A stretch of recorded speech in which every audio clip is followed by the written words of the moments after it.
Saudara-saudari dan anak-anak yang terkasih dalam Kristus, dari Novisiat SVD Kuburuteng Manggarai Flores NTT, saya Pastor Freddy Jahadin SVD menyampaikan ucapan selamat jumpa lagi lewat siraman rohani.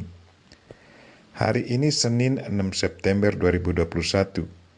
Injil hari ini diambil dari Lukas bab 6 ayat 6 sampai 11. Kita diingatkan supaya selalu menghargai dan mendengarkan sesama dengan sepenuh hati. Marilah kita berdoa memohon penerangan Roh Kudus. Dalam nama Bapa dan Putra dan Roh Kudus, amin. Tuhan dan Allah kami, puji dan syukur kami haturkan kepadamu, karena Engkau mengingatkan kami untuk selalu sadar dan siap sedia melakukan yang baik dan selamatkan hidup sesama, tetapi bukannya selalu menabur kebencian dan kejengkelan kepada sesama. Tuhan, tanamkanlah dalam diri kami sikap saling menghargai dan mendengarkan sesama dengan sepenuh hati. Tuhan, utuslah Roh Kudus-Mu, terangilah pikiran dan hati kami, agar sabda-Mu yang akan kami dengar dapat kami pahami dengan baik, dan isi pesan-Mu dapat kami hayati dan amalkan dalam hidup harian kami. Doa ini kami sampaikan dengan perantaran Kristus Tuhan kami. Amin. Tuhan serta-Mu dan serta-Mu juga. Inilah Injil Yesus Kristus menurut Lukas bab 6 ayat 6 sampai 11. Dimuliakanlah Tuhan. Pada suatu hari Sabat, Yesus masuk ke rumah ibadat lalu mengajar. Di situ ada seorang yang mati tangan kanannya. Ahli-ahli Taurat dan orang-orang Farisi mengamat-amati Yesus kalau-kalau ia menyembuhkan orang pada hari Sabat, supaya mereka mendapat alasan untuk mempersalahkan dia. Tetapi ia mengetahui pikiran mereka, lalu berkata kepada orang yang mati tangannya itu, "Bangunlah dan berdirilah di tengah." Maka bangunlah orang itu dan berdiri. Lalu Yesus berkata kepada mereka, "Aku bertanya kepada kamu, manakah yang diperbolehkan pada hari Sabat? Berbuat baik atau berbuat jahat? Menyelamatkan nyawa orang atau membinasakannya?" Sesudah itu ia memandang keliling kepada mereka semua, lalu berkata kepada orang sakit itu, "Ulurkanlah tanganmu." Orang itu berbuat demikian dan sembuhlah tangannya. Maka meluaplah amarah mereka, lalu mereka berunding apakah yang akan mereka lakukan terhadap Yesus. Demikianlah Injil Tuhan. Terpujilah Kristus. Saudara-saudari dan anak-anak yang terkasih dalam Kristus, tema renungan kita hari ini ialah hargailah dan dengarkanlah sesama dengan sepenuh hati. Cerita Injil hari ini sesungguhnya mau menceritakan sikap manusia dalam relasinya dengan sesama. Dalam masyarakat kita selalu ada dua kelompok. Ada kelompok yang selalu siap menolong sesama, dan ada kelompok yang mau menghancurkan sesama.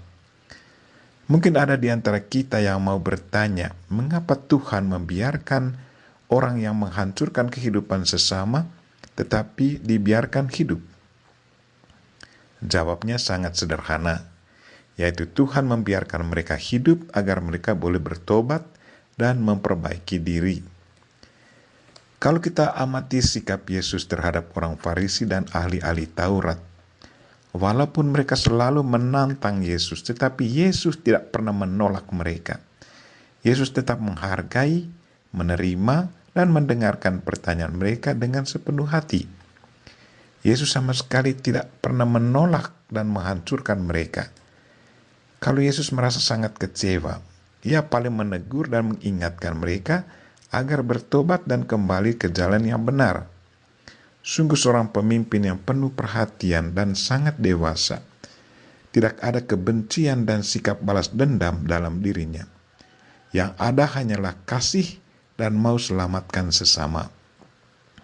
Saudara-saudari dan anak-anak yang terkasih dalam Kristus, hari ini, dalam rumah Tuhan, orang Farisi dan ahli Taurat masih punya sikap negatif terhadap Yesus.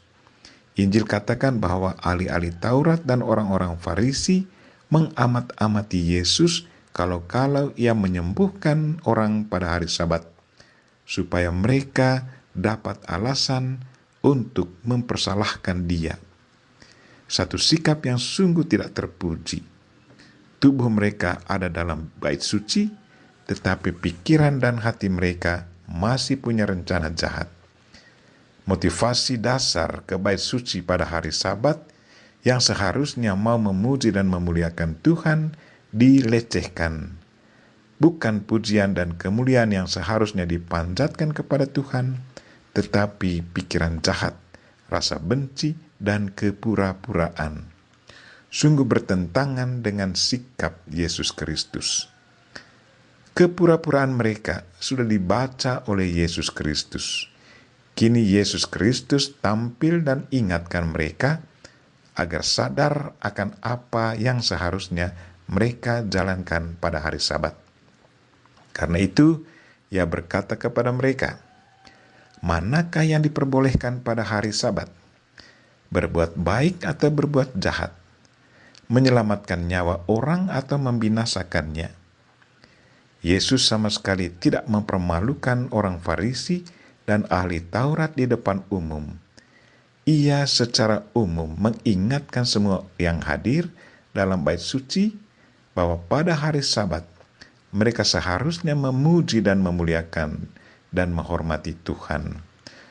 Pujian dan hormat itu seharusnya diwujudkan lewat menyelamatkan dan membahagiakan orang yang sangat membutuhkan uluran tangan sesama. Bukankah Tuhan hadir dalam diri semua orang? Bukankah Tuhan hadir dalam diri orang sakit dan sehat? Di saat kita menyelamatkan orang yang sangat membutuhkan bantuan kita, maka di saat yang sama kita sudah membahagiakan Tuhan yang hadir dalam diri orang sakit. Yesus sama sekali tidak menyudutkan dan memalukan orang Farisi dan ahli-ahli Taurat, tetapi menyadarkan mereka akan apa yang harus dilakukan pada hari Sabat. Pujian dan kemuliaan tidak ada artinya kalau mata kita tertutup akan penderitaan sesama dan perasaan hati kita tidak menaruh belas kasihan pada orang yang lagi menderita. Saudara-saudari sekalian dan anak-anak yang terkasih, siapakah kita di hadapan sesama kita? Apakah kita selalu punya sikap seperti Yesus Kristus yang selalu menghargai dan mendengarkan sesama? Atau seperti orang Farisi dan ahli Taurat yang menutup mata dan tidak peduli dengan sesama yang lagi menderita? Marilah saudara-saudari dan anak-anak yang terkasih, kita berdoa semoga Tuhan selalu menyadarkan kita untuk selalu peka akan kebutuhan sesama yang lagi menderita. Kita semua adalah anak-anak Allah yang sudah seharusnya saling membantu, mendengarkan, dan menyelamatkan. Kita memohon Bunda Maria untuk selalu mendoakan kita. Amin. Marilah kita mohon berkat Tuhan. Tuhan sertamu dan sertamu juga. Semoga saudara sekalian dan mereka-mereka yang kita doakan pada hari ini, secara khusus mereka-mereka yang lagi sakit, dan segala aktivitas kita sepanjang hari ini dilindungi, dibimbing, dan diberkati oleh Allah yang Maha Kuasa, Bapa dan Putra, dan Roh Kudus. Amin.